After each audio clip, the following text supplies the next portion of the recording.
오늘 하나님께서 우리에게 주시는 말씀은 고린도 후서 11장 16절에서 33절까지 말씀입니다. 고린도 후서 11장 16절에서 33절까지 말씀 우리 함께 읽겠습니다. 내가 다시 말하노니 누구든지 나를 어리석은 자로 여기지 말라. 만일 그러하더라도 내가 조금 자랑할 수 있도록 어리석은 자로 받으라. 내가 말하는 것은 주를 따라 하는 말이 아니요 오직 어리석은 자와 같이 기탄 없이 자랑하노라. 여러 사람이 육신을 따라 자랑하니 나도 자랑하겠노라. 너희는 지혜로운 자로서 어리석은 자들을 기쁘게 용납하는구나. 누가 너희를 종으로 삼거나 잡아먹거나 빼앗거나 스스로 높이거나 뺨을 칠지라도 너희가 용납하는도다. 나는 우리가 약한 것 같이 욕되게 말하노라. 그러나 누가 무슨 일에 담대하면 어리석은 말이나마 나도 담대하리라.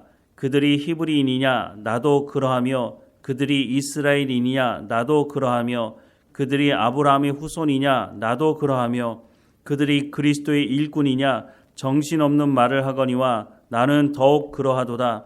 내가 수고를 넘치도록 하고 옥에 갇히기도 더 많이 하고 매도 수없이 맞고 여러 번 죽을 뻔하였으니 유대인들에게 40에 하나 감한 매를 5번 맞았으며 3번 태장으로 맞고 1번 돌로 맞고 3번 파선하고 일주야를 깊은 바다에서 지냈으며 여러 번 여행하면서 강의 위험과 강도의 위험과 동족의 위험과 이방인의 위험과 시내의 위험과 광야의 위험과 바다의 위험과 거짓 형제 중에 위험을 당하고 또 수고하며 애쓰고 여러 번 자지 못하고 줄이며 목마르고 여러 번 굶고 춥고 헐벗었노라.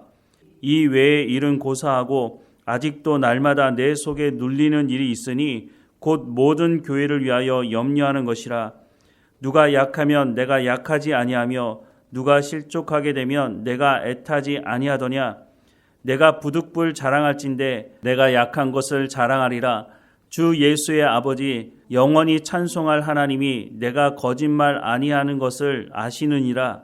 다메섹에서 아레다 왕의 고관이 나를 잡으려고 다메섹 성을 지켰으나 나는 광주리를 타고 들창문으로 성벽을 내려가 그 손에서 벗어났노라. 아멘. 바울이 고린도에 오기 전에 아덴이라고 하는 철학의 도시인 우리가 알고 있는 그리스죠. 그 그리스 아테네에서 하나님의 말씀을 전했었습니다. 사도행전 17장 16절부터 18절 말씀에 보면 바울이 아덴에서 그들을 기다리다가 그 성의 우상이 가득한 것을 보고 마음에 격분하여 회당에서는 유대인과 경건한 사람들과 또 장터에서는 날마다 만나는 사람들과 변론하니 어떤 에피쿠루스와 스토아 철학자들도 바울과 쟁론할세 어떤 사람은 이르되 이 말쟁이가 무슨 말을 하고자 하느냐 하고 어떤 사람은 이르되 이방 신들을 전하는 사람인가 보다 하니 이는 바울이 예수와 부활을 전하기 때문이로라 라고 말씀을 하고 있습니다. 바울은 어느 곳에 가든지 예수님과 부활에 대한 복음을 전했습니다. 그런데 아테네, 이 아덴은 철학을 숭상하는 곳이었죠. 자신들이 철학을 하면서 자신들이 가지고 있는 그 이성이 모든 문제를 해결할 수 있다고 생각하는 사람들이었다고 하는 것이죠. 그런데 놀라운 것은 이성이 모든 문제를 해결할 수 있다고 생각하는 그곳에 무엇이 많았다고요? 그 성에 우상이 가득했다라고 말씀을 하고 있습니다. 앞뒤가 잘 맞지 않는 것 같다는 생각이 듭니다. 중세 카톨릭이 타락하면서 계몽주의 운동이 시작이 되었는데요. 계몽주의 운동의 핵심이 무엇이냐 하면 하나님이 우리의 문제를 해결해 주는 것이 아니라 인간의 이성이 모든 문제를 해결할 수 있다라고 주장을 하게 된 것입니다. 사실은 카톨릭 그 사제들, 교황이 타락한 것이지 하나님에게 문제가 있는 것은 아닌데 사람들은 그렇게 생각하지 않았다는 것입니다. 저 사제들, 저 신부들이 믿고 있는 저 하나님에게 문제가 있는 거야. 하나님이 우리의 문제를 해결해 주는 게 아니고 우리의 이성이 우리의 문제를 해결할 수 있어. 이렇게 하면서 과학이 발전되게 되었다고 하는 것입니다. 그런데 그 발전된 과학으로 만들어낸 전쟁 무기를 어떻게 했습니까? 한 번에 수없이 많은 사람들 죽이는 모습을 보면서 이성도 우리의 문제를 해결해 줄 수가 없네? 그러면 각자 도생해야겠다라고 하면서 포스트 모더니즘 시대가 열리게 되었습니다. 그러다 보니까 각자가 자기의 생각대로 살다 보니 연합이 되지 않는 겁니다. 그러면 어떻게 하면 이 문제를 해결할 수 있을까? 그래서 최근 들어 철학하는 사람들이 말하는 게 뭐냐면 서로 합해야 된다. 서로를 인정해줘야 된다. 이런 얘기를 하고 있다고 하는 것입니다. 끊임없이 인간은 무엇인가 대안을 만들어내지만 그 대안이 자신들의 문제를 해결하지 못하는 것이죠. 이 사람들이 우상을 만들어 놓고 그 앞에 또 절하는 이유는 뭘까요? 이성이 모든 문제를 해결할 수 있다면 왜 우상을 만들어서 그 앞에 절하는 것일까요? 그것이 최근의 일이 아니라 바울이 복음을 전했던 지금으로부터 약 2000년 전에 있었던 그 시대에도 철학하는 그 사람들이 우상을 만들어 놓고 그 앞에 절을 했다고 하는 그 이유가 무엇일까요? 그것은 바로 인간의 탐욕이 문제가 된다고 하는 것입니다. 인간의 탐욕의 문제를 이성이 해결할 수가 없다는 것이죠. 그러니까 하나님이 그러면 인간의 탐욕의 문제를 해결해 주시느냐? 그렇지 않습니다. 왜냐하면 인간의 탐욕은 죄를 낳고 죄는 사망을 가져오기 때문에 하나님께서 인간의 탐욕을 채워주지 않으십니다. 그러다 보니 하나님을 떠난 사람들이 우상을 만들어 놓고 그것을 하나님의 자리에 올려놓고 내 탐욕을 채워달라고 말하는 것이죠. 그런데 이런 영향을 받았던 고린도 사회에 속해 있던 사람들 중에 예수 믿겠다고 교회에 들어온 사람들이 있었다고 하는 것입니다.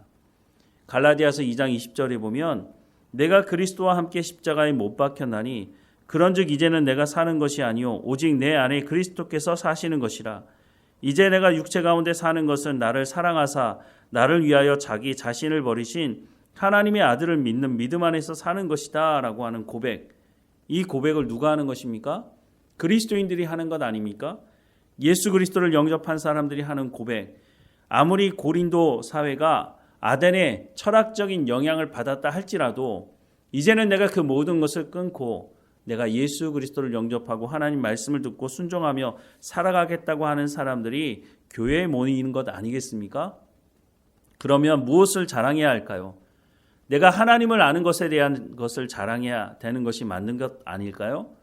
그런데 고린도 교회에 들어와 있는 사람들은 하나님을 자랑하는 것이 아니라 여전히 자신이 가지고 있는 것들, 자신이 하고 있는 철학적인 부분들을 자랑했다고 하는 것입니다. 그래서 자기 주장을 하고 분열이 일어나게 되는 것이죠. 이런 모습을 보고 있는 바울이 자신도 자랑할 것이 있다라고 하면서 오늘 본문의 말씀을 하고 있는데요. 오늘 본문의 말씀을 한번 다시 읽어보겠습니다. 16절부터 내가 다시 말하노니 누구든지 나를 어리석은 자로 여기지 말라.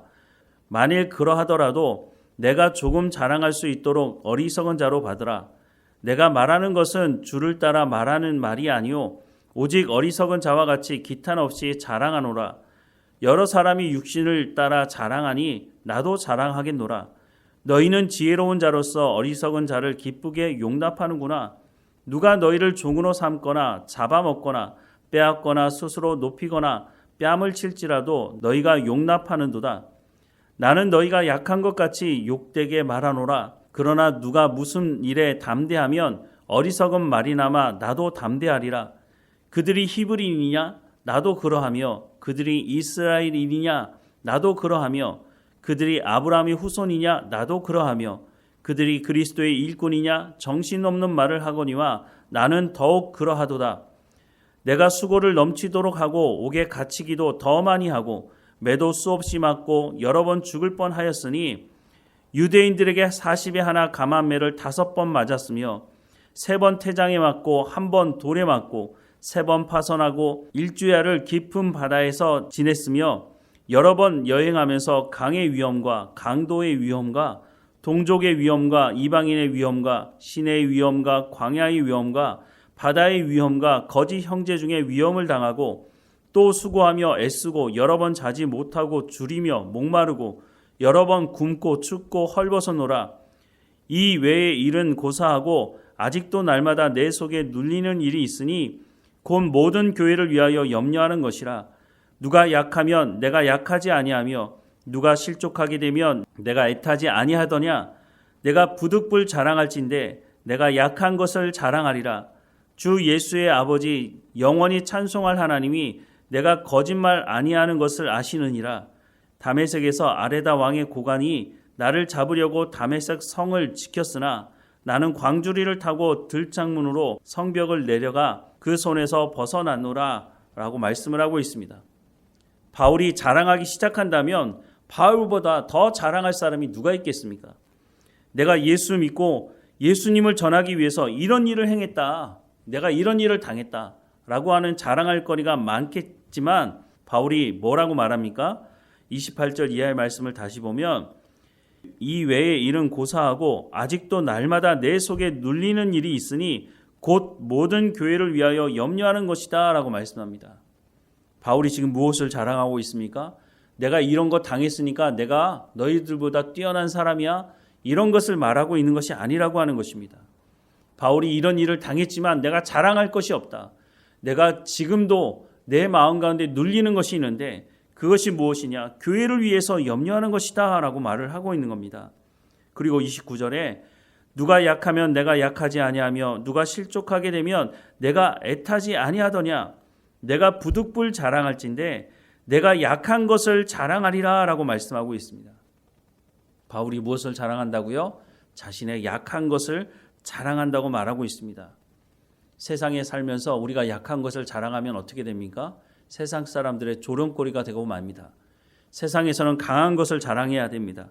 내가 다른 사람보다 더 똑똑하고 내가 다른 사람들보다 더 굵은 줄이 있고 나를 후원해주는 후원 그룹이 있다.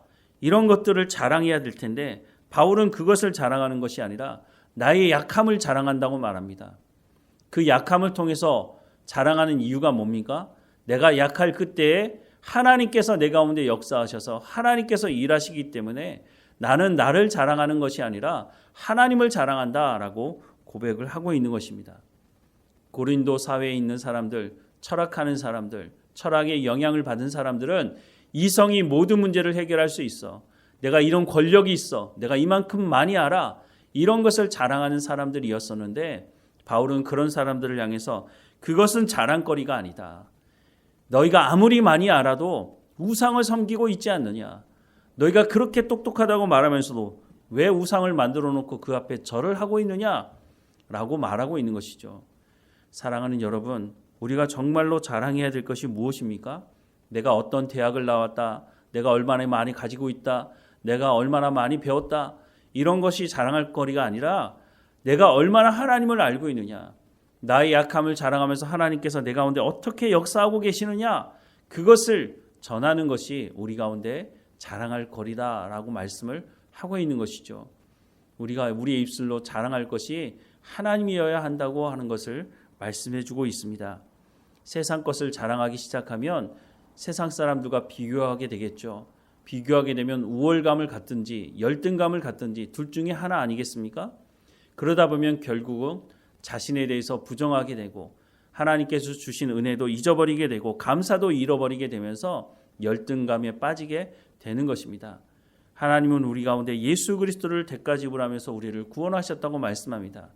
우리가 열심히 노력해도 어떤 대가를 지불해도 구원받을 수 없습니다. 오직 예수 그리스도를 믿음으로 말미암아 구원받을 수 있다라고 말씀합니다. 하나님께서 우리를 구원하시기 위해서 그 피값을 지불하심으로 우리를 구원하셨으니 우리 가운데 정말로 자랑해야 될 것은 하나님이 우리를 구원하셨다고 하는 것이고 하나님이 우리의 아버지가 되신다고 하는 것이죠. 그것이 우리가 전하는 복음의 핵심 아닙니까?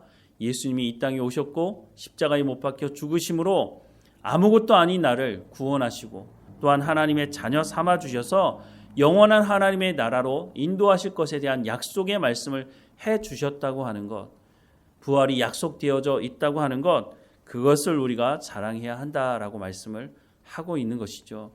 우리 마음 가운데 우리 가운데 주신 이 은혜를 우리가 잊어버리지 않고 정말로 우리가 자랑해야 될 것이 무엇인지를 자랑할 줄 아는 우리의 삶이 되기를 주님의 이름으로 축원합니다.